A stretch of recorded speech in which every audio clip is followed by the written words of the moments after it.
मामा मेरे स्कूल का ट्रिप जा रहा है, मैं भी जाना चाहता हूँ। जाता है तो जाए। कहती हो कि मैं ना समझो किसी चीज की कमी है तुम दोनों को? तवज्जो की कमी। मेरे ख्याल में तो अहमद को स्कूल से निकाल देना चाहिए, लगातार उसका रिजल्ट बहुत खराब आ रहा है। मैं तो करा देंगे, बस बहुत हुआ, अब मैं और तुम्हारा इस तरह का हद बर्दाश्त नहीं करूंगा। तुमको पता तो है मेरे घर के हालात का, मेरे पास सब कुछ है लेकिन सुकून नहीं है।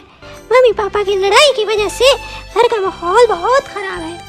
तुझे नहीं मालूम, मेरा दिमाग फटने लग जाता है, मेरे दिमाग से हर चीज निकल जाती है। तो बहुत सही है, लेकिन आपकी उधम तवज्जो की वजह से वो पढ़ाई पर मुकम्मल तवज्जो नहीं दे रहा, जिसकी वजह से। क्या कहना चाहते हैं कि हम अपने बेटे की तरफ ध्यान नहीं देते, उसकी जरूरियात का ख्याल नहीं रखते? तो आप गलत सोच रहे हैं। मेरे बेटे के पास सब कुछ है, किसी चीज की कमी नहीं। सब मेरा चैलेंज है आपको कि आप जस्ट 2 वीक अहमद से प्यार से बात करें, उसको आप दोनों टाइम दें, घर का माहौल ठीक करें। कहते हैं तो फिर भी मैं आपका 2 वीक का चैलेंज कबूल करता हूँ। अगर उसके बावजूद उसका रिजल्ट ठीक नहीं आता तो आप मान लीजिएगा कि हमारे घर के माहौल की वजह से नहीं, बल्कि आपके स्कूल की नाकिस पढ़ाई की वजह से उसका रिजल्ट ठीक नहीं आता।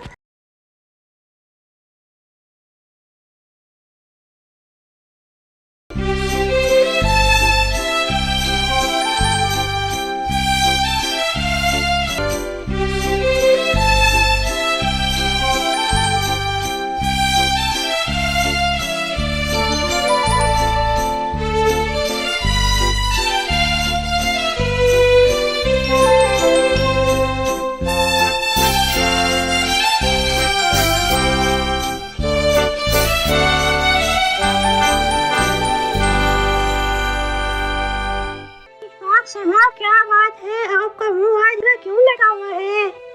अरे इस्लाम, मैं तुम्हें क्या बताऊं यार, मैं इस वक्त मजाक के बिल्कुल मूड में नहीं हूँ। इस वक्त तो पहेलियां क्यों डाल रहे हो? अपनी परेशानी को शेयर करो, दिल का बहुत हल्का हो जाएगा। मैं अहमद की वजह से परेशान हूँ। आज उसके टीचर ने मुझे पार्क में बुलाया और उसने कहा कि अहमद इम्तिहान में अच्छी कारकर्दगी बिल्कुल नहीं दिखा रहा और इसके जिम्मेदार आप हैं, आपके घर का माहौल ठीक नहीं है। और उसने कहा कि अहमद अपने एक दोस्त से बात कर रहा था कि उसके माँ बाप जो हैं वो लड़ते रहते हैं, तो जिसकी वजह से घर का माहौल जो है वो ठीक नहीं है। तो यार देखो, अब मैं क्या कर सकता हूँ। अच्छा, तो असल बात ये है, अरे इशफाक, ये कुछ लोगों की फितरत होती है, सब कुछ पास होते हुए भी रोते रहना और अपनी नाकामी का जिम्मेदार अपने पेरेंट्स को समझना। क्या कुछ नहीं किया तुमने अहमद और उस्मी के लिए, फिर भी ये तुमसे खुश नहीं? जी इस्लाम भाई, बहुत शुक्रिया आपका यार, मैं बड़ा परेशान हो रहा था, काफ़ी देर का बैठा हुआ था, तो तुमसे बात करके यार दिल को कुछ तसल्ली मिली है। तुम्हारी बात जो है ना वो मेरे दिल को लगी है यार, बहुत शुक्रिया, तुमने सही मशवरा दिया है यार। अरे शुक्रिया की बात नहीं, मैं तो तुम्हारा दोस्त हूँ, जब चाहो तुम बात कर सकते हो, इसे अपना कसूर मत समझो। अच्छे में अच्छा, फिर मैं चलता हूँ यार।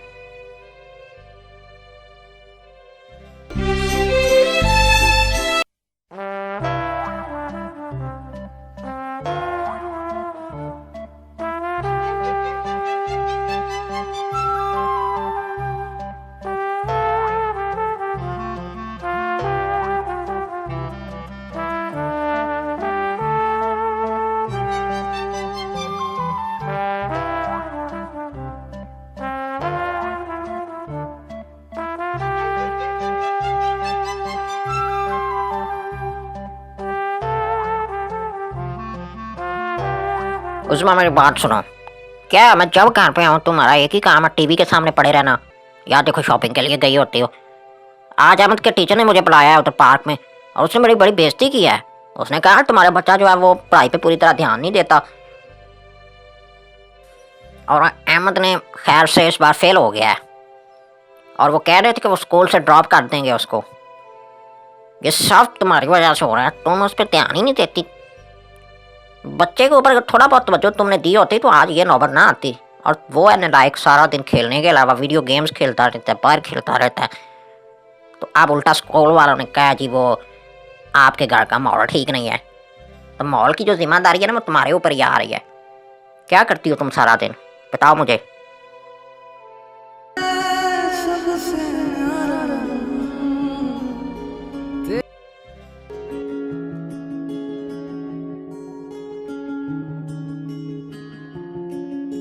यूं तो मैं सबसे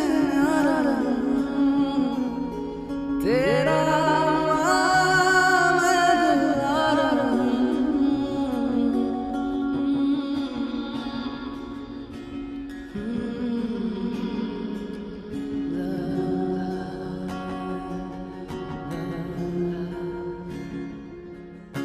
यूं तो मैं सबसे न्यारा हूँ, पर तेरा मैं दुलारा हूँ।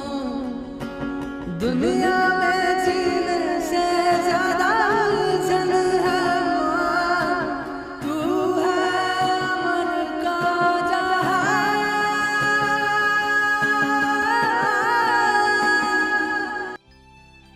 अहमद, अहमद, अहमद क्या कर रहे हो? क्या हुआ है? अहमद, ओ यार तुम तो रो रहे हो। क्या हुआ अहमद? क्यों रो रहे हो? नहीं यार, मैं तो नहीं रो रहा, बिल्कुल भी नहीं रो रहा। यार मेरी आज बर्थडे है, मैं आपको इनवाइट करने आया था। तुमने रात को आना है हमारे घर।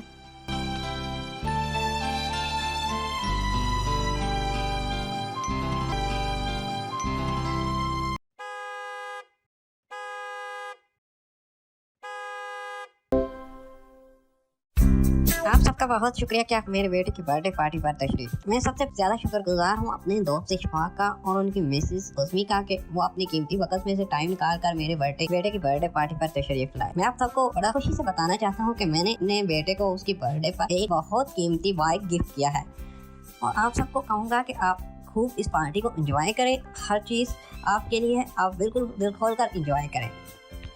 यार तो परेशानी ना लो, सब ठीक हो जाएगा, वक्त के साथ साथ सब ठीक हो जाएगा यार। मुझको मालूम है आप अमन की वजह से परेशान हैं। बिल्कुल जी, अहमद की वजह से परेशान नहीं है। जो कल उसके टीचर ने मेरी बड़ी अच्छी खासी बेइज्जती की है यार। उसने बताया कि आपका बच्चा जो है वो बिल्कुल ध्यान ही नहीं दे रहा स्टडी पे, और आपके घर का माहौल है जी वो ठीक नहीं। आप की जो लड़ाई झगड़े हैं वो ख़त्म नहीं हो रहे हैं, जिसकी वजह से वो जी आपके बच्चे पे सही असर नहीं पड़ रहा और वो अपनी स्टडी पे पूरी तरह ध्यान नहीं दे रहा। तो यार ये बात बड़ी बेइज्जती वाली है। अब हमारे घर की बातें जो हैं वो स्कूल तक पहुंच गई हैं। तुम ही बताओ मैं क्या करूं। मैंने उसको क्या नहीं दिया यार, सब कुछ तो उसको लेके दिया है, लैपटॉप, मोबाइल, साइकिल, हर चीज़ है उसके पास। अब मैं क्या कर सकता हूँ?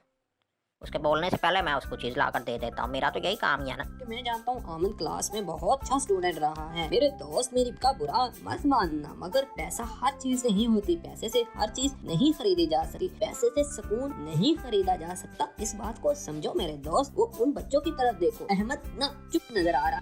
फखर भाई प्रॉब्लम एक और भी है। मेरी जो बेगम है ना, उसमें बिल्कुल बच्चे पे तवज्जो नहीं देती। माँ का काम होता है, घर पे होती है सारा दिन, उसका होमवर्क देख लिया करे, जरा चेक कर लिया करे बच्चे को क्या पढ़ रहा है। लेकिन वो है कि बस सारा दिन टीवी के सामने ये शॉपिंग के लिए निकली होती हैं। जी जी, हर चीज का कसूरवार हमेशा आप मुझको ही कहा करें। जैसे मैं ही एमएल को कहती हूँ पढ़ाई पर ध्यान ना दो। प्लीज आपस में लड़ाई मत करें। मेरा बात का मकसद ये नहीं था कि आप दोनों हर्ट हो। आप कुछ टाइम के लिए अपने इख्तलाफात दोनों ख़त्म कर दें और अपनी सारी टाइम और तवज्जो आमद को दें और आमद को अपने करीब लाएं, जैसे कि आपके घर का माहौल पहले हुआ करता था।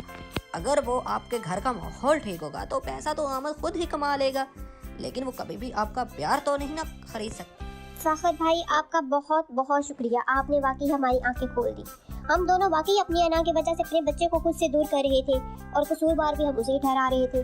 जी फखर भाई, मुझे आपकी बात सही लगी है। मैं कोशिश करूंगा कि घर का माहौल ठीक रहे और उज़मा के साथ मेरा तल्लक जो है वो भी अच्छा रहे, ताकि हमारे बच्चे के ज़हन पे असर ना पड़े। पहले मैंने इतना कभी गौर नहीं किया था, तो अब आप कह रहे हैं तो मैं कोशिश करूंगा।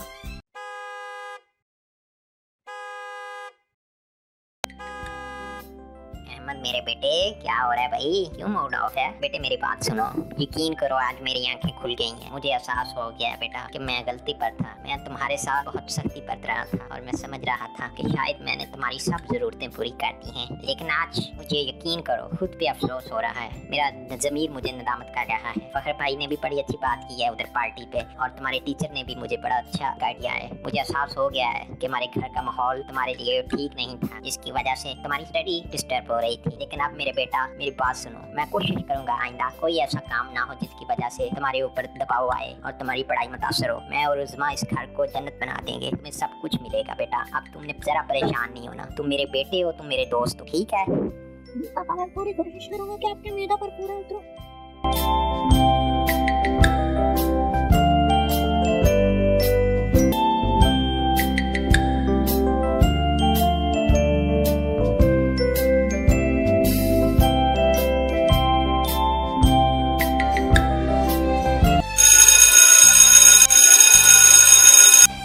अब जो रिजल्ट आ रहा है देखते हैं किसमें अहमद ने क्या कारकर्दगी दिखाई है।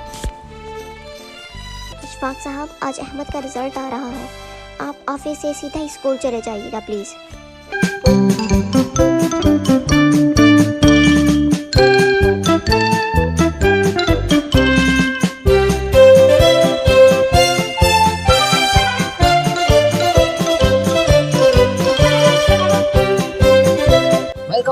वेलकम आप सब नाज़रीन मेहमानों को एनुअल फंक्शन पर स्कूल की जानब से मैं खुशामदीद कहता हूँ। इस बार जिस स्टूडेंट ने स्कूल में टॉप पोजीशन हासिल की है, कुछ दिन पहले हम उसको नाकस स्टडी पर स्कूल से निकालने वाले हैं। बस कुछ ही दिनों में इतनी मेहनत करके इतनी अच्छी पोजीशन हासिल की है, यकीनन इसमें उसकी मेहनत के साथ साथ उसके पेरेंट्स का भी हाथ है। इस बार जिस स्टूडेंट ने स्कूल में टॉप पोजीशन हासिल की है, मुझे बड़ी खुशी है। उसका नाम बताते हुए, उसका नाम है अहमद इशफाक। आपकी भरपूर तारीफ में मैं दावा देता हूँ अहमद इशफाक को कि वो स्टेज पर आए और अपना इनाम वसूल करें।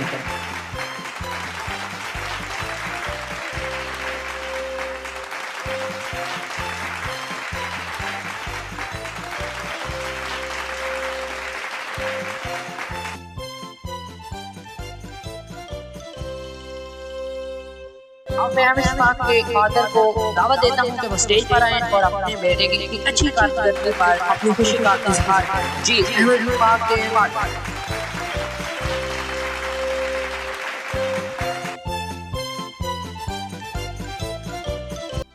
बहुत शुक्रिया आप सबका, स्कूल इंतजामिया का खास तौर पर, और सरीसा साहब का जिन्होंने इनवाइट किया हमें इस मौके पर। तो ये दिन मेरे लिए मेरी जिंदगी में बहुत अहमियत रखता है, क्योंकि आज के दिन ने एक बाप को बेटे से और बेटे को बाप से जुदा होने से बचा लिया। मैं आप सब वालिदैन से एक रिक्वेस्ट करता हूँ कि प्लीज अपने बच्चों को समझें। उनको सिर्फ लैपटॉप, गाड़ी और दूसरी जिंदगी की सहूलतें दे देना काफी नहीं होता। बहुत सारी चीजें होती हैं जो एक वालिदैन का हक होता है अपने बच्चे के साथ। वो हक क्या है? वो है उनको अपना टाइम देना, उनसे अपनी बातें शेयर करना और उनकी बातों को सुनना। मैं हमेशा ही अपने बेटे अहमद को नालायक समझता रहा और मैं दूसरे बच्चों के साथ उसका मुआवजा करता था। मैं समझता था कि मेरा बेटा नालायक है, वो जिंदगी के किसी काम में बेहतर परफॉर्म नहीं कर रहा, वो स्कूल में फेल हो गया, उसका नतीजे अच्छे ना आए। इसकी वजह से सारिसा ने मुझे बुलाया और उन्होंने मुझे बताया आपके बच्चे पर पूरा ज़हनी दबाव है, वो ज़हनी मरीज बन रहा है, वो कभी भी अच्छा रिजल्ट नहीं देगा। लेकिन उस टाइम मुझे इस बात का एहसास नहीं था। मैंने इसे अपनी अना का मसला बना लिया। मैंने समझा कि यार ये फजूल बात कर रहे हैं। मैं अपने एक दोस्त से बात की तो उसने भी मुझे यही बोला कि ये तो स्कूल वाले बस अपनी गलती को छुपाने के लिए सारा मलबा आप पे डाल रहे हैं, वरना आपने तो सब कुछ अहमद को दिया हुआ है, जिंदगी की हर चीज, हर एहसास उसको दी हुई है, तो क्यों आप ऐसा। तो मुझे बहुत गुस्सा था। मैंने अपने बेटे को बहुत डांटा, बहुत बुरा किया उसके साथ। मुझे वो बात नहीं भूलती। मैंने उसको हमेशा मैंने उसे यही समझा कि ये मेरा बेटा नालायक है और दूसरे बच्चे उसके मुकाबले में बहुत अच्छे हैं। लेकिन अब मुझे एहसास हो गया है कि मैं गलत था। मैंने हमेशा गलत किया अपने बच्चे के साथ, लेकिन अब मेरी आंखें खुल गई हैं। दोस्तों ने अच्छे मशवरे दिए हैं। सारिसा का भी बहुत शुक्रिया अदा करता हूँ मैं। आज के बाद मैंने ये अज़्म किया हुआ है कि मैं और उज़्मा घर के माहौल को अच्छा बनाएंगे और अपने बच्चे को अपने बुरे रवैये का शिकार नहीं होने देंगे। और आप सब पेरेंट्स से भी मेरी गुजारिश है कि खुदारा अपने बच्चों को समझें, उनके दोस्त बनकर रहें, उनके साथ दुख सुख में उनका साथ दें। बच्चे बहुत हसास होते हैं। पेरेंट्स को अपने टाइम में से बहुत जिंदगी बिजी हो गई है, लेकिन जितनी भी बिजी है बच्चों से बढ़कर कुछ नहीं है। तो प्लीज अपने बच्चों को टाइम दें, उनके साथ टाइम गुजारें। ये मैंने बहुत टाइम दे दिया आप सब दोस्तों का, तो बहुत शुक्रिया मेहरबानी साहब सब।